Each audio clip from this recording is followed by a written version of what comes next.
Good morning, beloveds. It's Veterans Day. So let's start with that. So if you are a veteran, thank you for your service. And if you're a military family, you have my sympathies. I am both married to a veteran and the daughter of a veteran. My father joined right at the end of Vietnam in the Air Force, and he was a bomb loader. And my husband, now I didn't meet him, I met him after his service, but my husband was in the Navy during the Gulf War. So, yeah. I always hate to say Happy Veterans Day, but I do want to definitely make it a point to say thank you for your service. And I don't know about where you are, but it's absolutely gorgeous outside. It was in the low 60s when we left, and we're getting some fall colors. So I took my phone with me, which I'd never go anywhere without my phone because it's got a really good camera in it. And took some pictures of the trees. But, all right, it is Wednesday, November 11th, and our title today is Spirit. Our Bible quote is, Now there are diversities of gifts, but the same Spirit. It is the Spirit that quickeneth.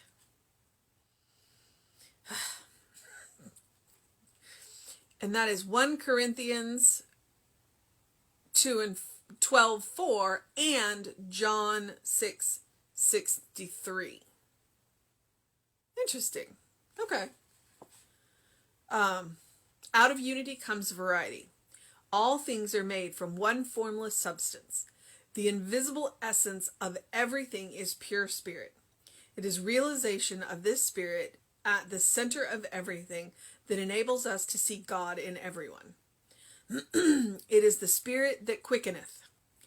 When we recognize the spirit in anything or anyone, there is an equal reaction from the spirit back of us.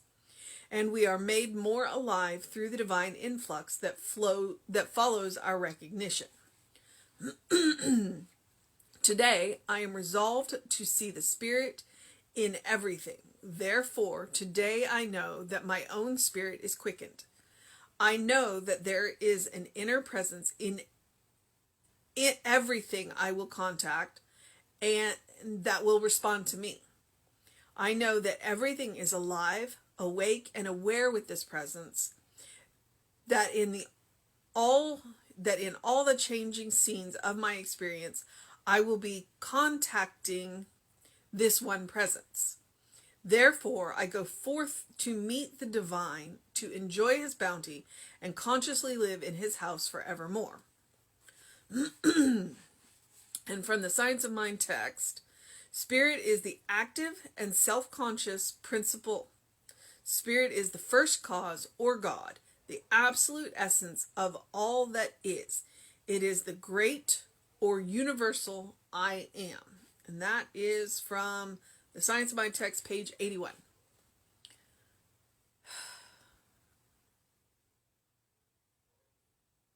All right. Kind of somewhere in the middle.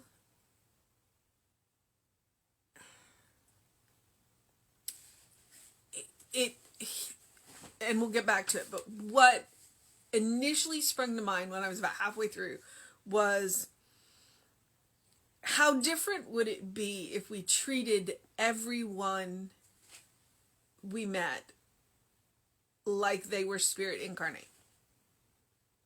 Because the truth is they are. But if you think about it, with people that you care about and people that you love, it's easy to treat them that way. But with people that you don't care for, it's a little harder. But how would it be different if you treated everyone like they were spirit incarnate? And then try it. Just practice, until it becomes a habit, until it becomes, as I like to say, your default settings. Can you tell that I'm the child of an engineer? My mom's an electrical engineer, so I use, computer metaphors a little more than I realized until recently. And then if we treated everything around us as spirit in form, we might be a little more conscious about the way we treated inanimate objects. You know, if you think about the house that you live in, the home that you live in, if you treated it as if it was made of spirit substance, would it encourage you to take better care of it? If you treated the animals around you as spirit incarnate, would it encourage you to take better care of them or treat them more kindly? If you know, right down to the clothes that you wear, because we believe that everything's made from that one substance. So the clothing that you wear is spiritual. I mean, not to put too fine a point on it, but it all came from the same substance. Would it change the way you interacted your world? And would it make it better? So now there are a diversities of gifts, but the same spirit. That's the one from the 1 Corinthians. And that, Corinthians, sorry. I was mixing my words there. That's kind of the basis of his idea of the one, the many, and the one. It's like there's only one overarching, but that would be boring if it was just all the same. So why not diversify and multiply and have lots of little experiences which will in the end make up a greater whole? And then now it is the spirit that quickeneth is from John. So out of unity comes variety. That is one of the hallmarks of, we want to believe that there's one, but we want to see the amazing diversity and variety and just the rainbow of existence. Because if there was only one, that would be really boring if it was all the same. And that's not the creative principle. The creative principle is like, we want to create. We want to have these experiences, and to have these experiences, we need difference. So we want to celebrate the variety and the differences and have a good time doing it. All things are made from one formless substance. That they're all made from spirit, which sometimes when you stop and think about it is like, it's really overwhelming. So you kind of have to, get it, and then allow yourself to limit your experience of that. The invisible essence of everything is pure spirit. It is the realization of the spirit at the center of everything that enables us to see God in everyone. And that's kind of that kicker. It's like, okay, the realization that this spirit is at the center. This spirit is what we are all made of. It is the spirit that quickens the life within us, the spirit within us. And when we can recognize it in each other, and then he goes on to say, when we recognize the spirit in everything or anyone, there's an equal reaction from the spirit back of us, which is why I was like, okay, so if there's an unconscious or a subconscious, whichever word you choose to use, recognition of the spirit between us when we interact, what if we took it to a conscious level? And think of how amazing it would be if both people interacting were recognizing each other as spirit. Which is easy to do with people of the same faith, or it's easy to do with people of faith. They don't even have to be the same faith, but when they recognize within each other that faith, they're conscious of who they are, and they're conscious of who they're interacting with, who they are. They recognize the spirit within. They have this up-leveled experience. But if you are willing to recognize the spirit within yourself is the same spirit within somebody else, even if they're not conscious of it, then you will up-level the experience. And that's one of the ways that science of mind grows. Because when we allow the Spirit to shine forth through us, and we let the peace and the harmony and the happiness and the joy shine through us, because we are the Spirit recognizing the Spirit within them, then they kind of look at us and go, well, what do you know that I don't know? And it's not that we want to convert them, but we want to share. It's like, look, this is the way we make the world better, by recognizing the Spirit within each other, within each of us, and all around us all the time. Let me share this gift with you. It's a little different than the conversion experience, though, trust me, because we're not out to make anybody wrong. We just want to say, hey, there's one core reality that we all share. We're more alike than we are different. Even though we are wildly different on the outside, we share that same core spirit. So there's an equal reaction from the Spirit back of us. We are made more alive through the divine influx that follows our recognition. So I would encourage you to try it. As the commercials say, try it. You'll like it. Today, I am resolved to see the Spirit in everything. Therefore, today, I know that my own spirit is quickened. So it's like, if you're gonna go out and see the Spirit, then your own spirit is gonna go, oh, we're up-leveling. Yay, let's go. And hopefully, it will lead to a more creative and amazing day, because you will have more creative and amazing interactions with people, whether they're conscious of their spirit or not. I know that there is an inner presence in everything I will contact, and that will respond to me. So even if who you run into isn't conscious of their spirit, there's a little something in them that will recognize you acknowledging the Spirit. What is it? Jove nods to Jove.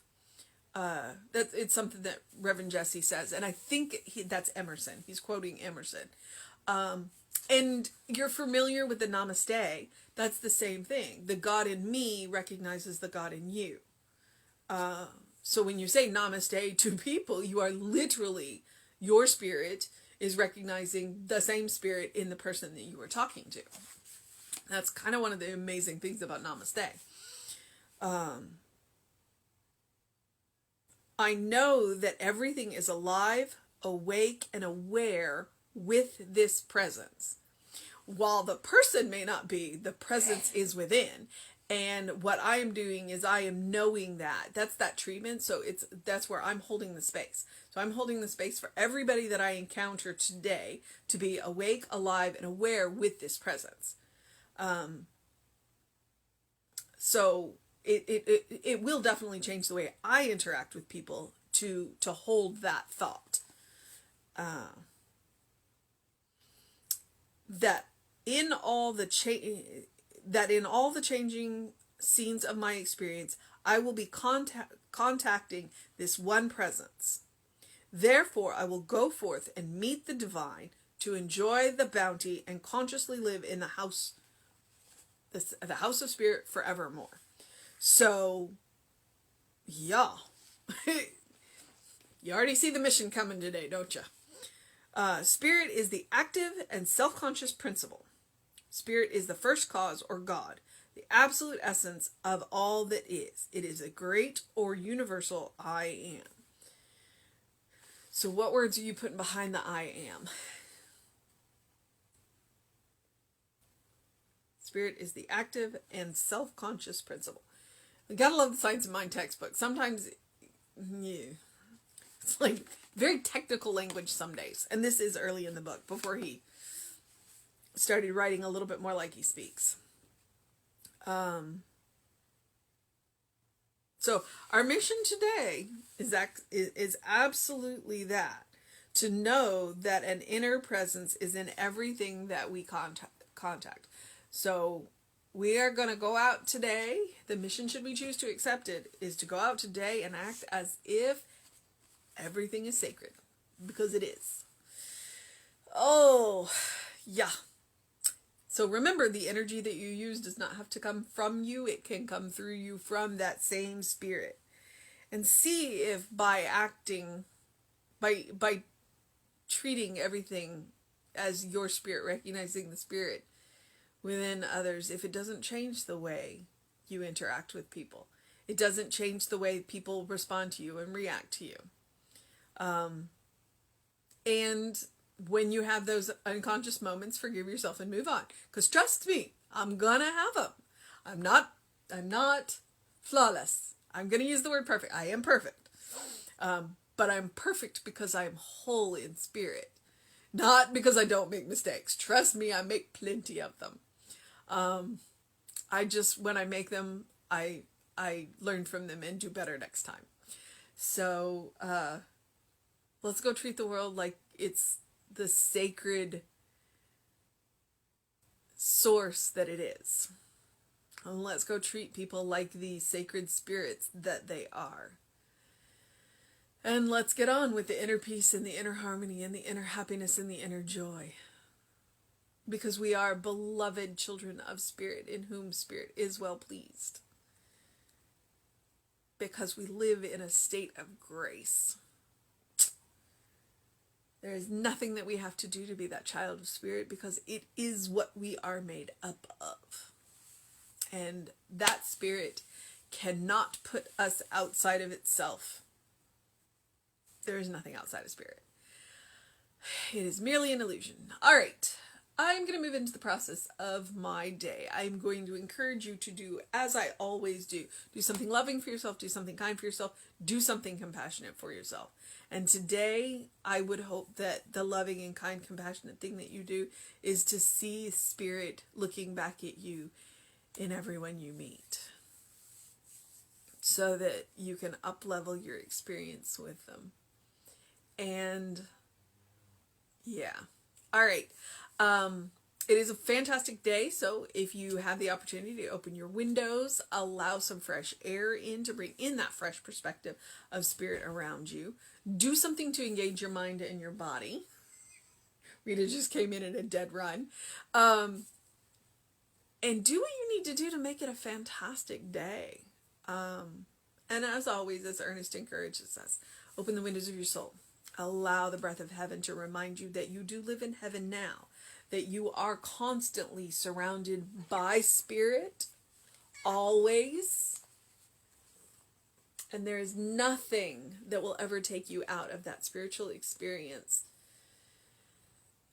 of that kingdom.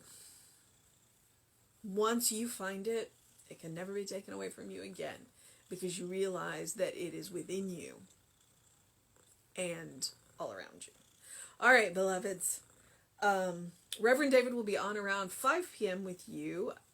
It is Wednesday, so the book study for the Living Sides of Mind is today. If you haven't gotten in on that, check your emails. If you're not on the email list, you can email info@creativelife.org and get on that email, and that way you can get the Zoom link for that book study. Because there's one on Monday night, I forget what they're doing, and one on Wednesday night, which they're doing the Living of Science Mind, and it's really cool. And then I will be back with you. Oh, I should be back with you at 9 a.m. because I do have physical therapy tomorrow. So I will make an effort to make it, but if I'm late, I accept your grace. All right? Have a wonderful day, beloveds. I will see you tomorrow.